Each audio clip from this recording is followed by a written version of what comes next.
Olá pessoal, tudo bem? Meu nome é Mauro, eu sou professor de filosofia. E agora então, eu vou estar passando para vocês a nossa atividade número 5, a videoaula 1, parte 1, onde vamos estar falando então do conceito de moral em Sócrates.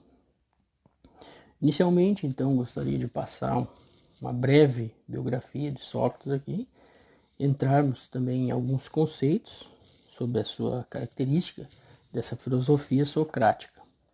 Bom, iniciando então por sua biografia, Sócrates nasceu em Atenas entre o ano de 469 a.C. Sua morte se deu no ano 399 a.C., aos 70 anos. Mestre de Platão, então, foi considerado um dos fundadores da filosofia ocidental. Iniciou a sua jornada filosófica, quando isso no início da sua jornada, ao visitar o oráculo de Delfos, ouviu de uma de suas sacerdotisas que o fato de ele não saber nada o tornara o homem mais inteligente do mundo. Em todas as ocasiões, então, Sócrates não emitia nenhuma afirmação, apenas fazia novas perguntas. Então, uma característica do seu método de abordagem.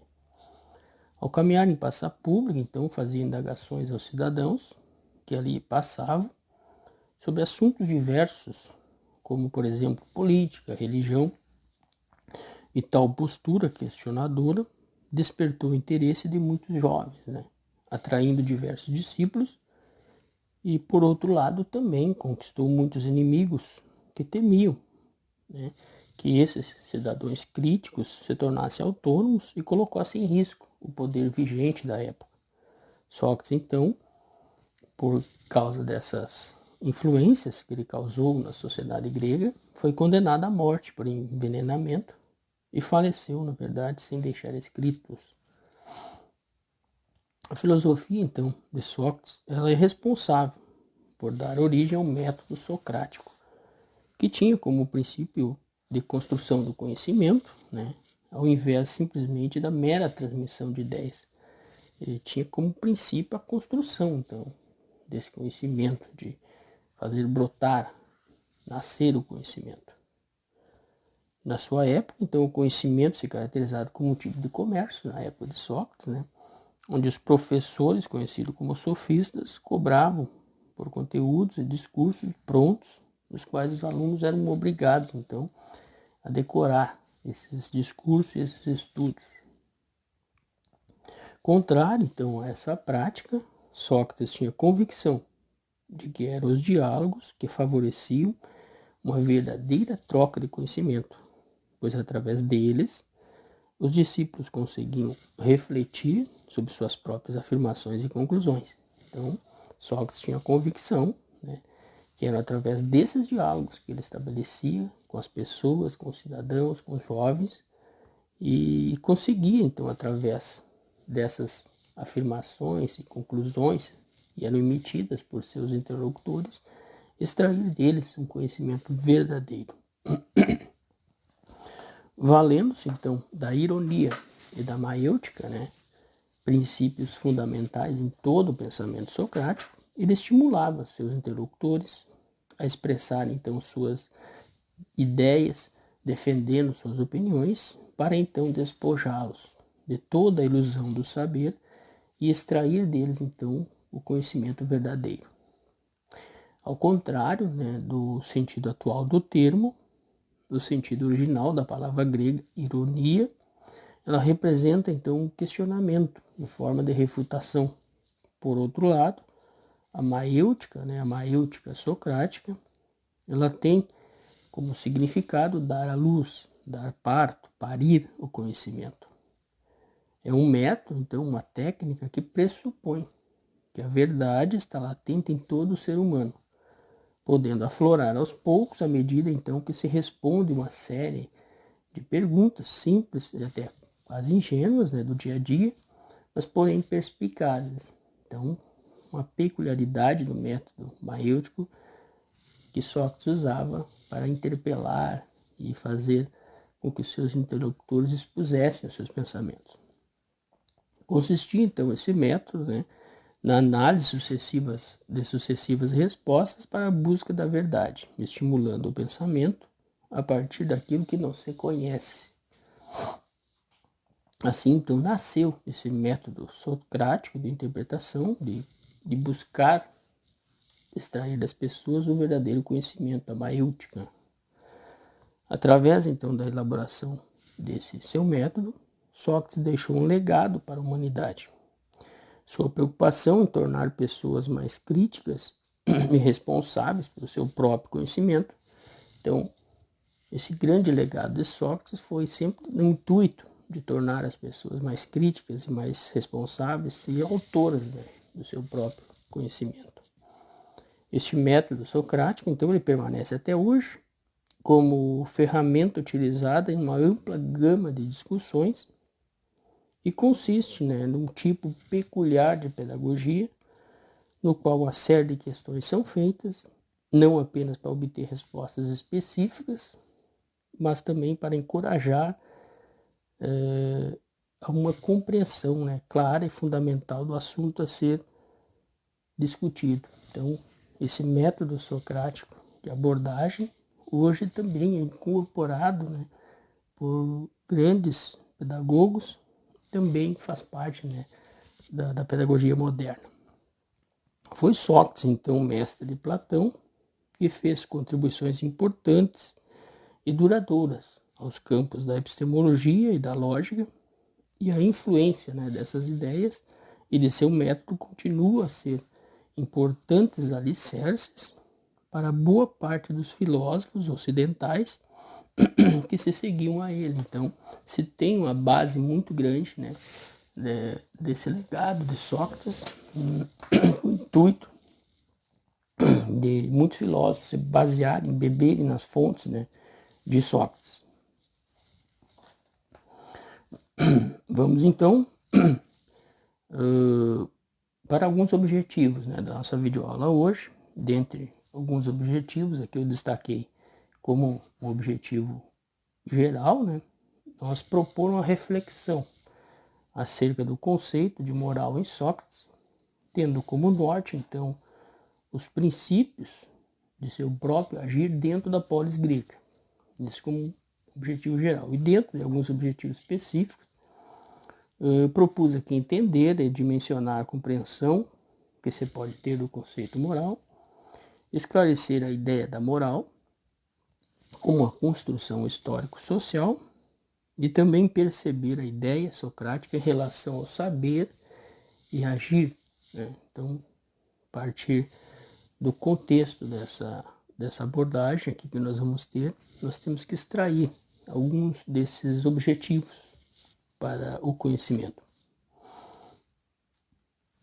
Então, por base, atividade 4, atividade anterior a esta, foi proposto, né, o texto 1, um trecho do Criton, né, um texto onde foi proposto uma leitura inicial para essa videoaula, e a partir desse texto, então, nós vamos tratar alguns conceitos importantes dessa filosofia socrática, e onde se debate o contexto moral que Sócrates vivia, vivenciou e defendeu, né, até os momentos derradeiros de sua vida.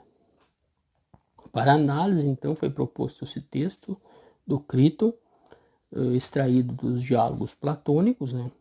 Eu vou falar um pouquinho, então, sobre esse texto aqui, e na sequência, então, nós vamos estar lendo esse texto para nós entrarmos numa reflexão, e com certeza, então, a partir desse texto foi proposto ali 3 questões, um pequeno questionário, onde nós vamos debater as respostas.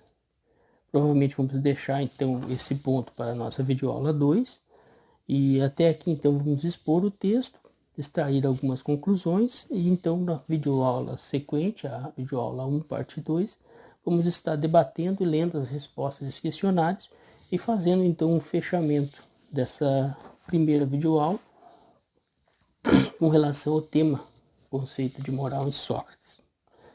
Bom, então falando um pouco do texto do Criton, né, que vai falar então sobre os deveres cívicos, né? Sócrates, então, um modelo de cidadão, ele renuncia a salvar a sua vida e para permanecer fiel às leis de Atenas, as quais então dá um sentido religioso e uma expressão da vontade de Deus. Sócrates, naquele contexto de condenação de morte, então ele decide, né, renunciar a salvar a sua vida para se manter fiel então às leis de Atenas, um comportamento moral, né, muito expressivo de Sócrates, que respeita então aquela lei que foi estabelecida naquela sociedade e resolve então com uma postura moral correta cumprir. O Crito, né, seu velho amigo, interlocutor nesse diálogo platônico aqui, ele tenta convencer Sócrates, né, de quem é discípulo, a fugir então da sua execução, de sua sentença de morte. Mas Sócrates discorda e reafirma, né, que sente que deve seguir a razão por julgar isto mais correto, mesmo então que essa atitude o leve à morte. Então Sócrates segue convicto e não muda sua postura, até mesmo frente à sua iminente morte. No texto do Crito, então, encontra-se uma fonte de debate acerca da justiça, da doxa e da episteme, né? A doxa aqui é uma palavra grega que significa opinião, e a episteme, né, também é uma palavra grega para conhecimento. Então, por onde Sócrates, então, ele defende a sua posição, a posição da razão, frente ao discurso do povo, que nesse contexto aqui, nesse diálogo, é representado por Crito. Bom, então aqui está o nosso texto, o texto do Crito, o qual foi passado para vocês na atividade 4. Eu presumo que vocês fizeram leitura, fizeram então uma reflexão e também responderam esse pequeno questionário de 3 perguntas para nós então aprofundarmos esse conceito e extrairmos dele, né, algumas conclusões importantes, não só para o entendimento desse conteúdo, mas também para nosso dia a dia, para a nossa vida, né, nosso contexto social. Bom, então eu leio aqui o texto do Crito, né, um pequeno texto extraído desses diálogos platônicos que vão falar então sobre essa posição moral de Sócrates aqui dentro desse diálogo, né. Então cito aqui o texto do Crito, palavra de Sócrates, né? Não devemos, em hipótese alguma, cometer injustiça voluntariamente, ou devemos cometê-la em certas circunstâncias e não em outras? Não é, como concordamos frequentemente em ocasiões anteriores, jamais bom e nobre cometer injustiça? Ou então, sido invalidadas todas aquelas nossas anteriores conclusões, nestes poucos dias, teremos nós, homens velhos, Criton, deixado de perceber continuamente em nossas conversações seriamente entretecidas? Não nos revelamos melhores do que crianças? E o método socrático, então, de fazer perguntas, né, interpelações, ou não é o que costumávamos dizer, com certeza verdadeiro, a despeito da maioria das pessoas, concordar ou não, e independentemente de termos de suportar sofrimentos ainda mais dolorosos que estes, ou mais brandos, não constitui o cometimento da injustiça de um modo ou de outro um mal ou uma infâmia para quem o comete? Julgamos que sim ou não, né? Aí Criton responde dentro desse diálogo, né? Julgamos. Sócrates completa, né? Então a conclusão é que não devemos cometer o que é injusto, em hipótese alguma.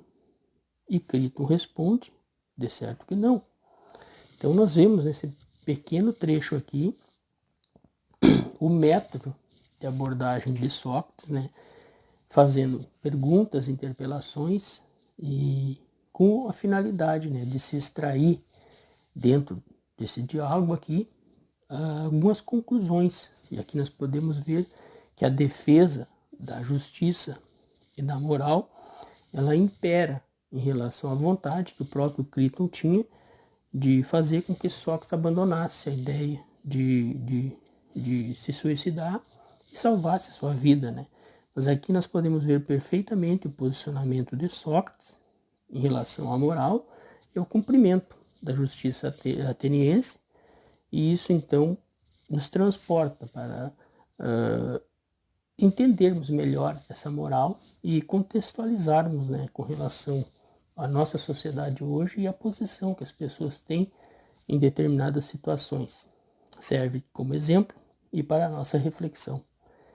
Então, eu encerro aqui a nossa videoaula 1, parte 1, esperando que a partir da próxima aula, videoaula 1, parte 2, entramos então no questionário e assim respondamos essas perguntas e façamos então o fechamento dessa primeira videoaula e em seguida então estaremos passando para as próximas atividades. Desejo a todos bons estudos e obrigado.